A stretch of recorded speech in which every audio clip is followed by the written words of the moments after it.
Welcome to my high voltage hustle. Oh my god, oh my god, oh my god, oh my god, oh my god, oh my god, oh my god. You'll see me bid on my parts car. Woohoo! And you'll see this gorgeous mini truck come alive. Well, before you start tearing it apart, stop. I'm Bailey. I'm an educator, builder, and DIYer. And in this series, you'll join me as I rip apart a Nissan Leaf and install its electric powertrain into a 79 Datsun mini truck. I've wired a lot of powertrains, but this will be my first EV swap from start to finish. Come watch me learn as I go and laugh at my mistakes. So plug in, grab some popcorn, and join the hustle.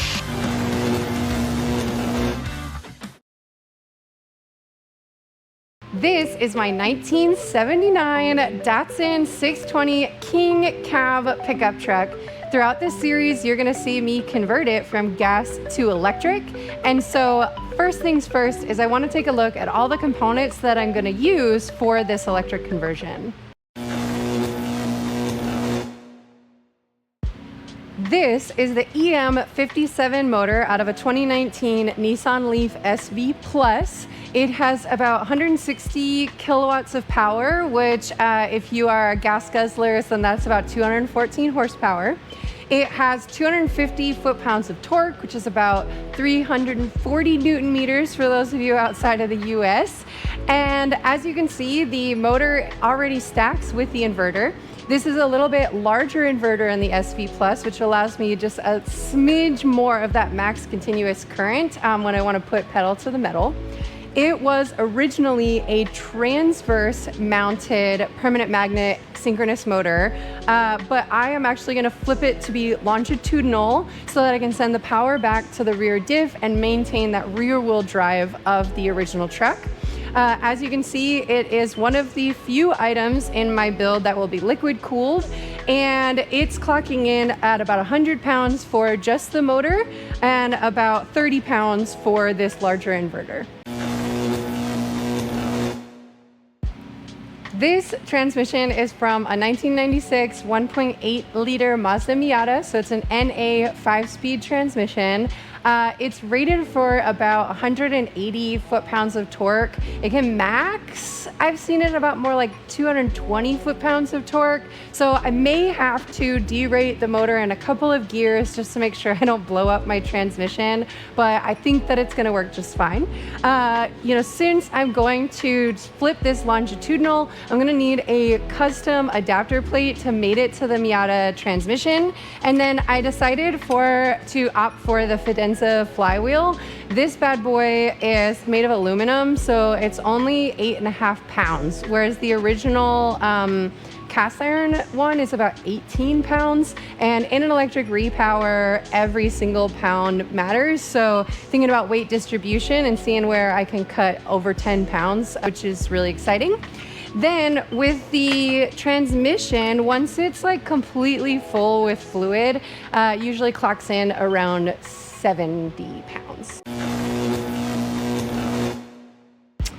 Originally, I had sourced a Miata clutch pedal since I had a Miata transmission, but unfortunately this clutch, when it is fully extended, hits the wheel well in the cabin. So instead, I'm gonna go ahead and source a Datsun clutch pedal so that it fits in the cabin a little bit better next to the brake pedal.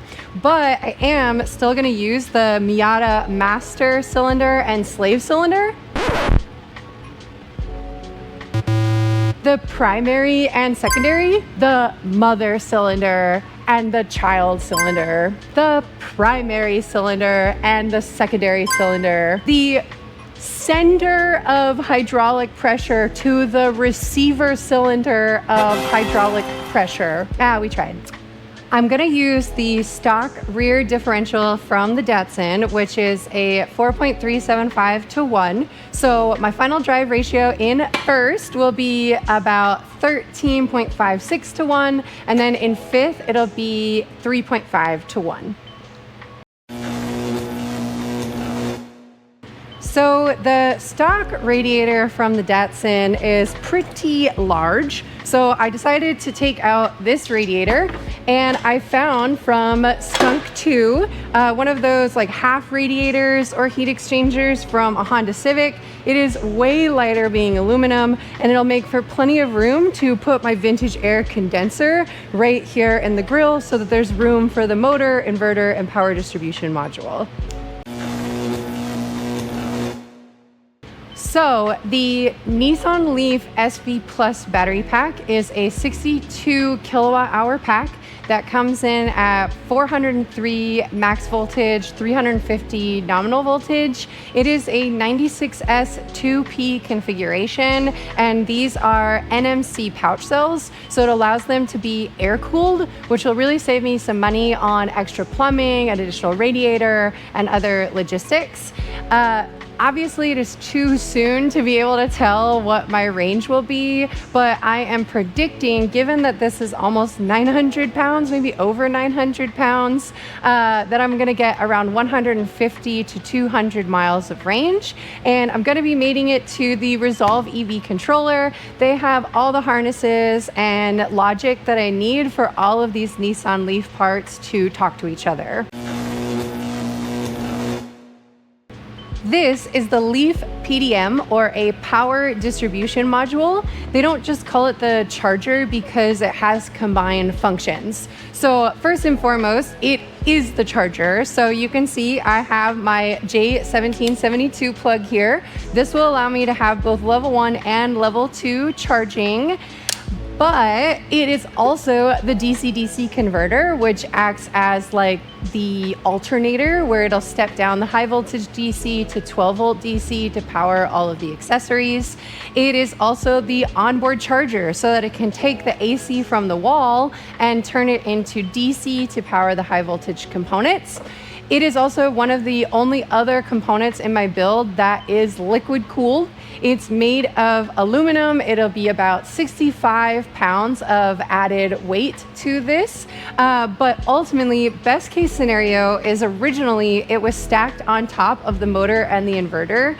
And if things go well and I can close the hood of the Datsun, I would love to continue to stack it there. It'll make my life a lot easier. One of the things that I won't be able to use with the Resolve controller is the CHAdeMO, so I won't be able to do DC fast charging, but personally I think that level 2 charging is more than enough, so I won't be using this harness. Some things that I want to keep stock from the truck are the steering. It has the recirculating ball steering, the brakes, it has disc in the front and drums in the back, as well as the suspension. It has torsion suspension in the front and spring suspension in the back.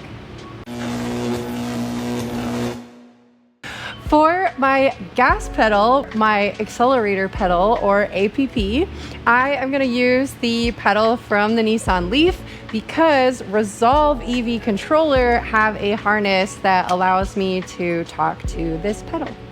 I'm going to use the Datsun stock brake pedal and the stock master cylinder, but since I don't have an engine to create vacuum anymore, I went to your local friendly neighborhood junkyard and I found a 2005 Volkswagen Passat with an electric vacuum pump.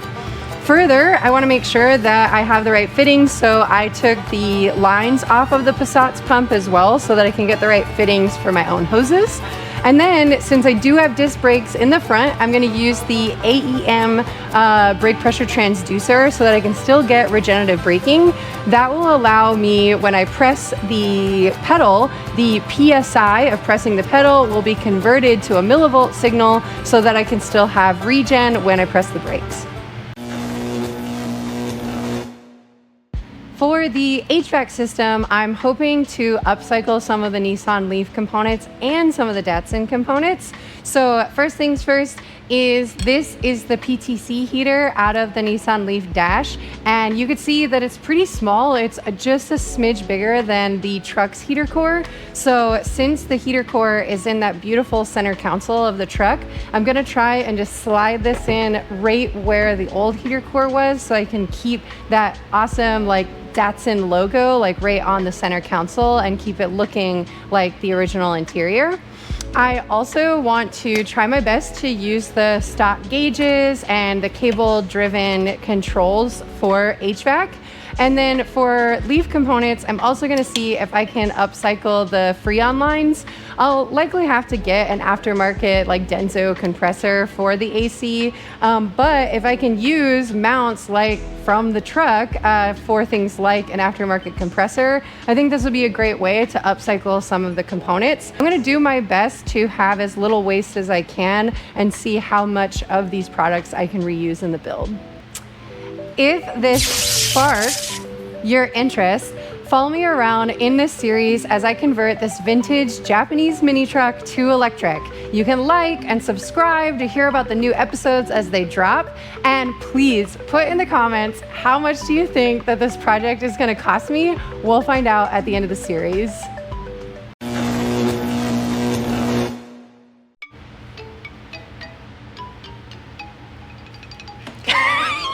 Take two.